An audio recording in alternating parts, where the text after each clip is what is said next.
Alors le pied diabétique est un problème de santé publique, c'est une complication du diabète sucré et on connaît actuellement que malheureusement on a 10% des patients diabétiques qui vont finir par faire une complication du pied. Alors le problème qui se pose, c'est que c'est une complication au fait qui expose à des amputations, mais aussi c'est une maladie qui est aussi coûteuse. Alors le problème, c'est déjà les facteurs de risque. Et on connaît actuellement que les facteurs de risque, c'est la neuropathie diabétique, mais aussi l'artériopathie diabétique, mais aussi il y a le problème de déformation des pieds. Si maintenant on donne des conseils, une bonne éducation aux patients diabétiques, ça permet déjà de faire réduire 50 à 60% de ces amputations. Et bien sûr, les conseils sont importants et le diabétique, il doit les connaître et doit les suivre.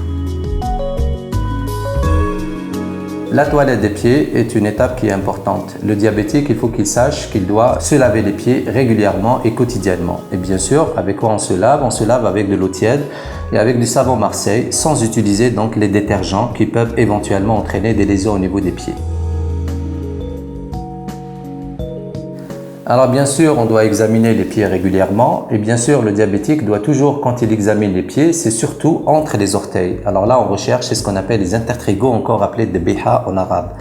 Mais aussi, on va voir la couleur de la peau, parce que la peau, donc, elle est devenue violâtre. Donc là, si c'est le cas, on doit consulter rapidement le médecin. Et on recherche aussi au niveau de la face plantaire, tout corps étranger ou bien donc des fissurations au niveau du pied.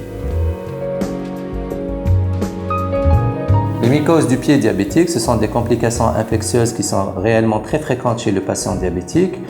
Elles surviennent habituellement entre les orteils, ce qu'on appelle les intertrigaux, et bien sûr qui exposent à un problème de plaie au niveau du pied. De ce fait, bien sûr, on demande toujours aux patients diabétiques de bien sécher entre les orteils, ça c'est important, avec sa propre serviette. Et deuxième étape, c'est de ne pas porter des chaussettes en nylon. On doit rechercher aussi au niveau du pied donc l'onychomycose au niveau de l'angle. Au fait, ce sont des champignons qui siègent habituellement au niveau de l'angle et si c'est le cas, on doit consulter son médecin.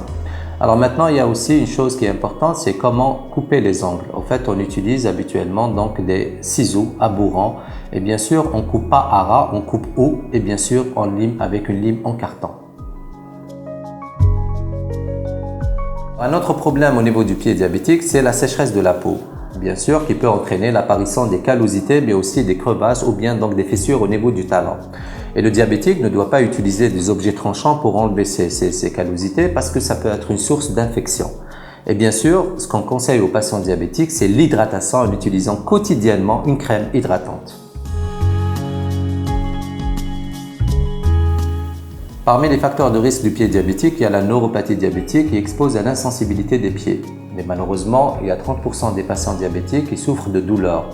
Et bien sûr, dans la douleur, on peut avoir des pieds froids. Et bien sûr, quand on a des pieds froids, le malade il peut s'exposer à une brûlure puisqu'il va mettre ses pieds dans l'eau chaude ou bien en face d'un radiateur. Donc les conseils qu'on donne habituellement, c'est de ne jamais mettre les pieds dans l'eau chaude ou bien en face d'un radiateur. Et en cas bien sûr de douleur, il faut consulter son médecin pour éventuel traitement médicamenteux. Si jamais le patient diabétique va présenter une plaie au niveau du pied, alors chose qui est importante, il va d'abord nettoyer la plaie avec du sérum salé et bien sûr il va fermer ça avec un pansement qui est stérile et directement il va voir son médecin traitant. Un mauvais chaussage est souvent source de facteurs déclenchants des plaies chez le patient diabétique. C'est pour ça qu'on donne des conseils par rapport aux chaussures. La bonne chaussure du patient diabétique, il faut qu'elle obéisse à des normes. Il faut qu'elle soit une chaussure en cuir souple, pas clouée, pas cousue à l'intérieur, abourant, avec la semelle extérieure qui doit être rigide. Et bien sûr, il faut toujours se chausser avec une pointure en plus. La chaussette, bien sûr, aussi est importante. Il faut qu'elle soit en coton et pas trop serrée pour éviter, bien sûr, d'aggraver l'artériopathie et l'ischémie des pieds.